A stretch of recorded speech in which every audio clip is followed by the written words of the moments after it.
Welcome, everyone, to the Fantasy Football Prophet Podcast. I'm Craig Phillips, joined as always by Jeff Torrey, and today it's going to be our top 5 breakout players for 2018. It's a little maybe early to do this list, so this will probably change quite a bit because we'll redo that. We'll do a breakout player list again once we get to like July, August. It could change quite a bit, but nice to see who we're thinking about now. And this is actually a list, Jeff, I don't know about you. I think we could be all over the board with this one. I have absolutely no idea who you're going to pick. And this was actually a tough one for me. I don't know about you. Yeah, it was very tough. I mean, you really have to wade through a ton of different players and try. Also, you're trying to figure out who's technically broken out, who hasn't, this and that. So it's also tough doing this before the draft, right? A lot of people will put rookies on this later on, but I'll be honest, I like my list, and I think the people that we're picking today, at least we've seen them play in the NFL. So I'm really interested to get into it and figure out who you actually think is going to take that next step. Number 5, this will not be any surprise to anyone that listens to the podcast. My love runs deep for Hunter Henry. He didn't do it this year. It was a very, very bizarre year, and why I believe that this will be the year that he breaks out. Look, he only caught 4 touchdowns. That is a travesty for a guy this athletic. He didn't play the last 2 games. There was 2 games, week 1 and 3, where he just didn't get any catches. They were trying to throw it to Antonio Gates the whole time to try to get him the record, which they finally did. And it kind of just shows you down the stretch from pretty much week 12 to week 15, and after that he didn't play anymore. He started to kind of come into his own. We're talking, 5 catches for 76 yards and a touchdown, 7 catches for 81 yards, 4 for 50 and a touchdown, and then 3 for 28, and then he gets hurt. So I love this guy. I think he'll be great. He is my number 5 on Breakout. And he's also my number 5. Put him in number 5 as well. Oh, wow, that's cool. And I think I put him at number 5, maybe the same reason you did, because he's more well-known, I feel like, in a way, but he really hasn't broke out. Exactly. I mean, he was number 12, and I think the year before he was, like 10. And he has gotten quite a bit of hype, a lot from us. But he doesn't have as far to jump up. But I really do believe this guy, probably along with, he's the only guy that can really compete with like a Kelsey or Gronk, I think. I really do think he's that talented. I agree. And I think he's that talented. He can jump up in that level. I mean, you're still going to have Gronk, Kelsey, Ertz, probably Evan Ingram, and why can't, and possibly Jimmy Graham? Why can't Hunter Henry be number 5? I don't know. He could be there. He should be there, and I really do believe that I really think he'll be up there. I think he'll be a top 3 guy, and we'll really see what he's got after that. But Antonio Gates wants to keep playing. just let it go. He does. He wants to come back again. I don't know if he'll come back with the Chargers. And killing my picks, man. Just sail off into the sunset. Well, the last quote I see from him on here, it says, "A Super Bowl is definitely a priority for me at this point." So maybe he's just going to go try to latch on somewhere. So that'll be fine. He can still play. He needs to leave the Chargers. Leave it all to Hunter Henry. Yeah.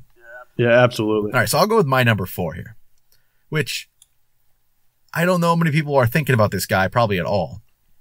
It's Chris Godwin from the Tampa Bay Buccaneers.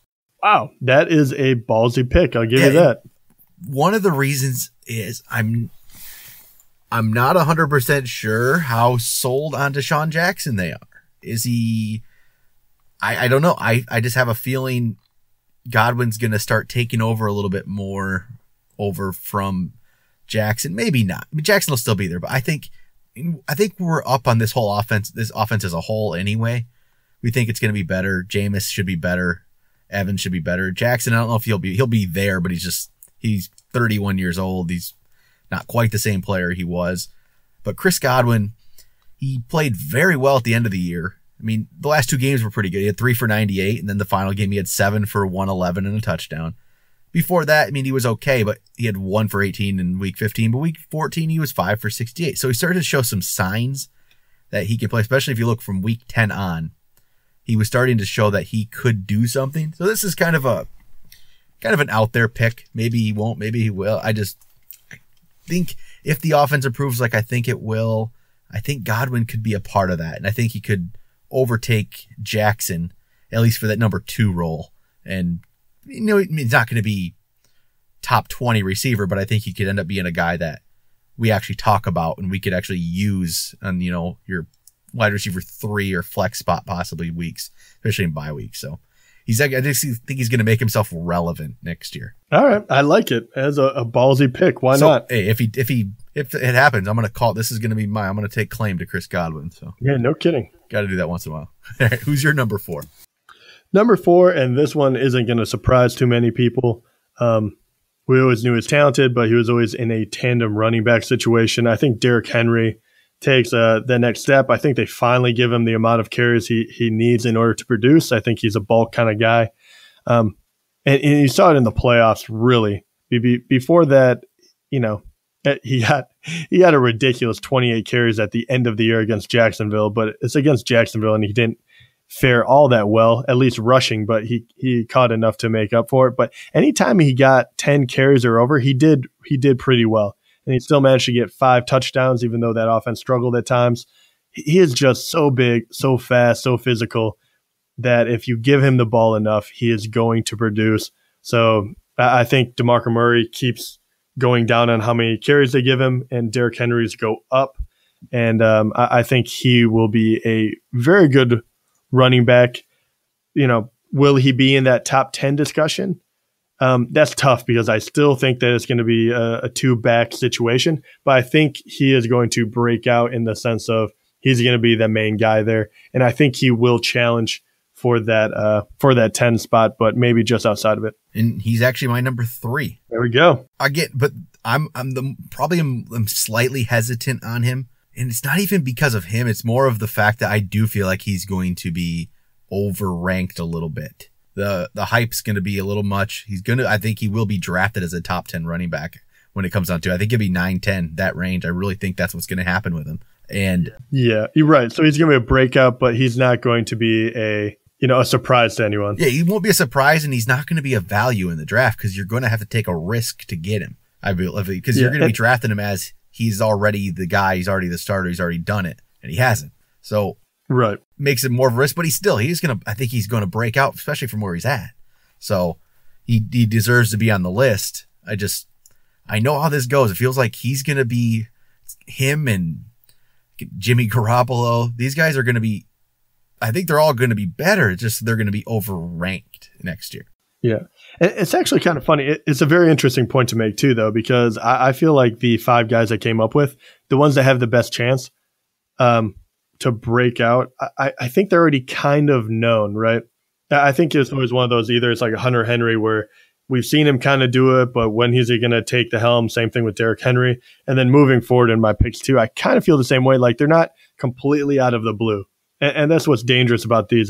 It's guys that have shown flashes but haven't put together a year yet. So whether or not they're going to be on your team is a kind of a whole different thing than whether or not I believe that they're going to make that huge leap. Yeah, and the problem with breakout players, it's like you draft them as what you think they could do, not what they've done. Because look at last year, Devante Parker, Dante Moncrief, those kind of guys. And they didn't quite turn out, but It's going to happen. Not everyone. There's going to be ones that actually do break out. It's just you're going to get some of those type of guys, every once in a while. So that's what ends up happening. So I put, what was that? Derrick Henry with my number 3. So what do you got for your number 3? Number 3, once again, I don't think it's going to be a crazy name to throw out there, but I think it's a good one. I wouldn't sleep on him. I know he's been hurt. He's on a bad team, but Corey Coleman on Cleveland only played 8 games last year. He's one of those guys that shows flashes, and I think as that quarterback situation improves, his numbers will only get better. But I think he can produce even with Kaiser behind at the helm. Every time he's out there, I really like watching him play. 1 year he will finally play the majority of some year. I believe that next year will be it. 3rd year, I believe, or is it? Yeah. So I just think it's all lining up for him. So I really like Corey Coleman to have a breakout year. And it wouldn't be that hard either since he was like ranked 91st. I think he's going to be overlooked compared to obviously his teammate Josh Gordon. Yeah. And really, I don't know. Did Josh Gordon make your list? He didn't for me either because I feel like he already had that breakout year. He was like amazing. And then. But yeah, Josh Gordon, like he's another one of those guys that I feel like is going to end up overranked. And Corey Coleman's going to fly under the radar, I believe, because of it. And which is good. You can get him I think you'll be able to get him for nothing. And I do think Cleveland's going to keep getting better. They have to, right? I mean, shoot, maybe they should get Kirk Cousins. I was going to say it's impossible not to get better. But I do think he's going to be better. I like that pick. I hope he stays under the radar and those one of like those guys you get in an auction for $1 as like your 5th receiver. That's ideal. Oh, that'd be amazing. And it's kind of funny because I'm not afraid of his production or his talent at all. I'm actually more afraid of just injury risk because of his first 2 years. Yeah, I think if he's out there for a full season, I think he's going to be good. Yeah, I agree. All right, so number 3 for you. My number 2 is another receiver, Corey Davis. Oh, that's a good one. I'm all in on Corey Davis next year. I think, I don't know, maybe the one-handed touchdown catch in the playoffs has really completely made me fall in love with Corey Davis all over again, but the guy's too talented. He's a top 5 pick in the draft. He missed a bunch of games. He was hurt, so he never really could get going. So I just think he's so extremely talented that I think he has a very good chance to break out. Maybe it won't happen because year 2 wide receivers, it doesn't always happen yet. I mean, he's going to be a top guy in the future. I hope it's next year. I mean, it's not guaranteed to be next year, but I have no doubt in the future he will be that. Just if it happens next year or not, I do think him and Mariota, they just get on the same page. It's going to be something fun to watch. And if Derrick Henry breaks out too, the whole offense could be just even better. Yeah, I think I'm still feeling the sting from this year when I really thought that offense should have been way better. I love that pick though. The only thing that I worry about is I'm not as high in Mariota. And if they still have a bunch of different weapons and they use the ground a lot, I just wonder if it's still going to kind of keep him from scoring as many touchdowns as he needs. But I don't think there's any lack of talent. I'm right there with you. I love Davis. Out of the 3 rookies from last year, those 3 first-round picks, I think he's the best one. I don't know, better than Mike Wallace and John Ross. Those 2 are going to be, I think, completely forgotten heading into next year. Yeah, I was going to say Wallace could be. I didn't put him on here because I haven't seen him play at all, and they have so many other weapons on that team that I think it'll be hard for him to really break out. But I agree. I think Davis was always the most talented out of them, and I think that's why he was picked before any of them. I think it just goes to show. All right, who's your number 2? Number 2, he was insanely hyped coming into this year, and I guess you can say what you want, but I think Joe Mixon is ready for a much bigger year. He was 32nd as a running back. He never really got it going. That offense was terrible for a while. He missed a couple games. They were still giving 2 other running backs carries. I mean, it's kind of one of those situations. I always feel like they break out and they have a great game and then immediately get hurt like a game later. It's exactly what happened to him. He did to Cleveland, so, with a grain of salt, but 23 carries for 114 yards, touchdown, and then he had 7 carries for 34 yards and then got hurt. But I mean, I love this guy's talent. This is what everyone was talking about last year coming into it. I'm not alone with thinking how physically gifted he is.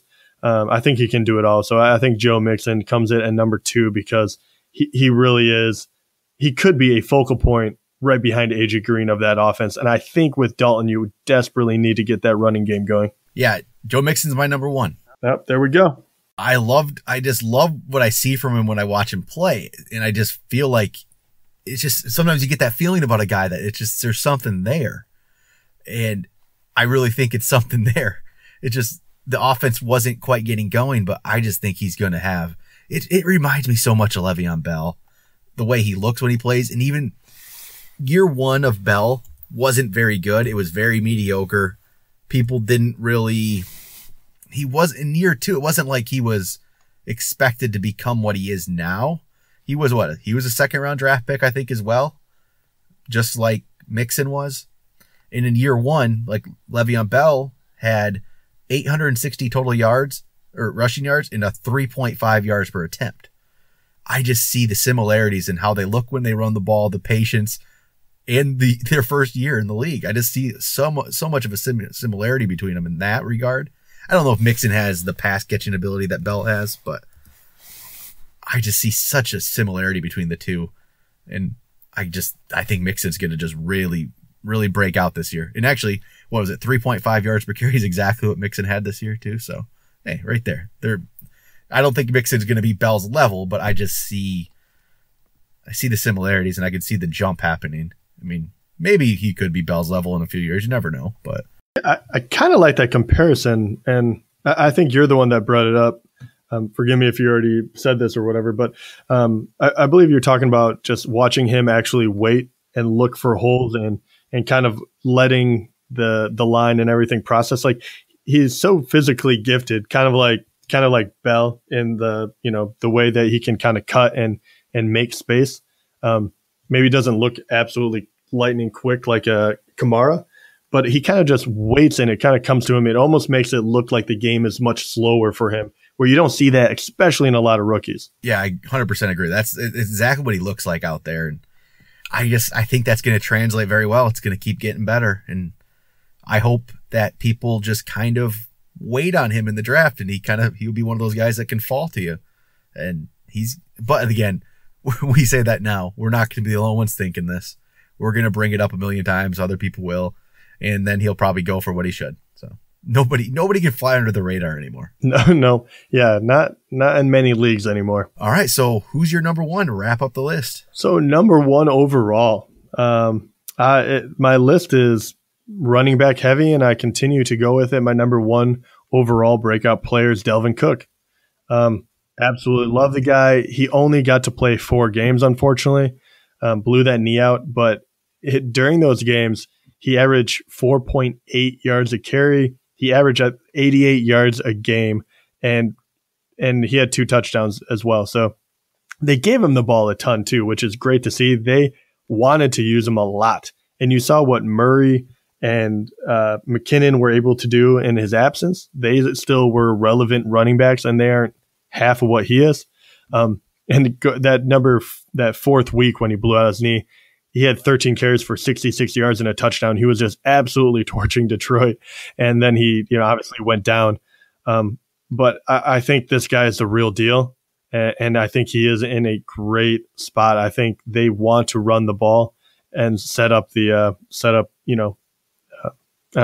great young wide receivers that they have. So I think this guy he's going to be a treat to watch. I think he is going to be an absolute monster in fantasy, and that's why he's my number one breakout.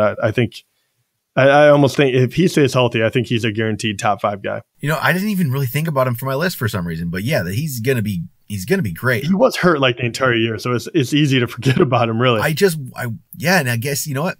It's hard to say what to do with him, but I think he's going to be ranked as a top 10 running back. I do think he'll be around the number 10 level. Maybe that is a steal. Right. And yeah, it might be. And really everyone, the big concern is obviously first, you haven't seen him do it for a full year, but I think the big one is everyone always kind of backs off after a knee injury. And I totally get that, but this guy's young. He pretty much had the entire season to rehab. I'm not going to be that afraid of it. And if he drops me at that level, I'm going to roll the dice a little bit. I'm going to take it because I think the payoff was going to be huge. Yeah, I think it's going to be a good. He's going to fall in that level where he could possibly be your second running back, depending on how the draft falls, how everything falls. That's going to be that'd be an amazing second running back, and he's right there where he could fall to that, and he's right at that border. So if you can get him as your second, that's going to be terrific. He's one I worry about as my number one, just because of the injury, but he's going to be right there at that kind of cutoff. It all depends on what people do with, there's some guys like a Devante Freeman could be ahead of him, might not be, some other players like Jordan Howard. I think I'd want Cook over those guys.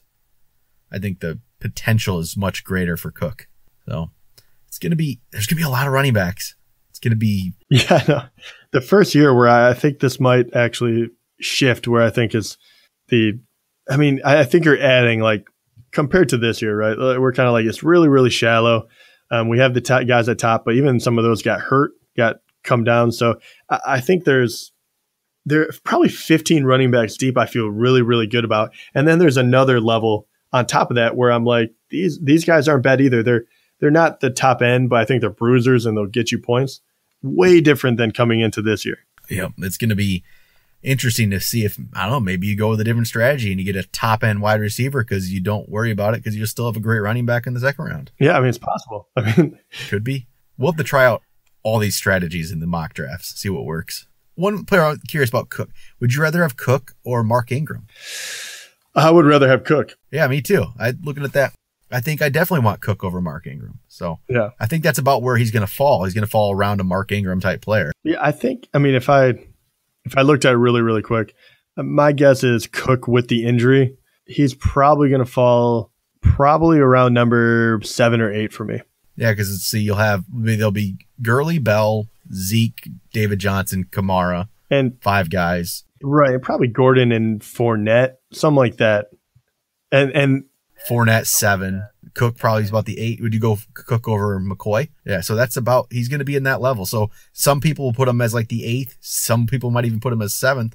And others would then put him behind yet McCoy, Howard, Freeman, and drop him a little bit more. And even there'll be people that draft Saquon Barkley over him, depending on where Barkley goes. So. Well, I mean, and that's a tough one too, because we haven't even talked about Hunt. We haven't talked about David Johnson, I don't think. Hunt's there. I'll go ahead of him too, yeah. Yeah, so I mean, I do think that he'll probably be just outside, depending on where you put him, just outside the top 10. So I think I mean, it's a very, very, you're splitting hairs, I realize, but I think he's going to be a value pick as well. But that just shows we just listed off like 11 guys, 12 guys. That you feel good about all of them. Really, right? you do. And that's going to get some people are going to have 2 of them. You're going to be set. Yeah. I mean, really, that is going to be my – I like how we had a top 5 breakout players too, and Derrick Henry and Joe Mixon are on there, or at least for mine. There's 2 more guys that we're going to feel good about in like that 15 range. Well, and then last week's episode talked about J.J. bouncing back. Exactly. So, I mean, it really is a lot, just a ton of guys. Well, and Carlos Hyde, if he re-signs with San Francisco, another year in a great offense. Yeah, and it's crazy to think too. Okay, so you have that many. So where does that put people like say Kenyon Drake or someone like an Aaron Jones or Ty Montgomery on whichever one kind of wins out that battle? There is going to be, not only are there probably 15 legit guys, but there is going to be a lot of people that you're going to still find interesting, which is way different than this year. There's going to be a lot of good value down there. And beyond 15, this year it just died and I hated everything after about 12. This year, you're going to go like 15 to 20 range and still like the player you get. Yeah. And not to beat this to death, but I also like still McCaffrey, still Lamar Miller, still Deion Lewis, who you love. It really is incredible depth next year as long as people do get healthy. And Lamar Miller is probably going to finally fall to a level where you might feel comfortable drafting him. He might finally be on my team, even though I have this hatred because I always think he's overdrafted. But this could be the All right. I think that's going to do it for breakout players. And I don't have any idea what we're going to talk about next week yet, Jeff. I don't know. Got a couple ideas. Yeah, probably. Yeah, man. I don't know. Another idea I had, maybe we'll talk about post-hype sleepers. There's a few of those guys. Like, I don't know if he'll make the list, but maybe we'll talk about like Devante Parker, hyped up to no end and then did nothing. Talk about some of those guys. Maybe we won't have a list, but maybe we'll just talk about some of those type of players like Devante Parker. Yeah, we might have to make like a list together on that one. Yep, talk about some of those type of guys who were hyped like crazy, didn't do anything, who we think still might have potential, which I don't know if Devante Parker does or not. I guess I'll have to think about it. He worries me. So we'll talk about some of those kind of guys. But that'll be it for this week. We'll talk to you guys next week.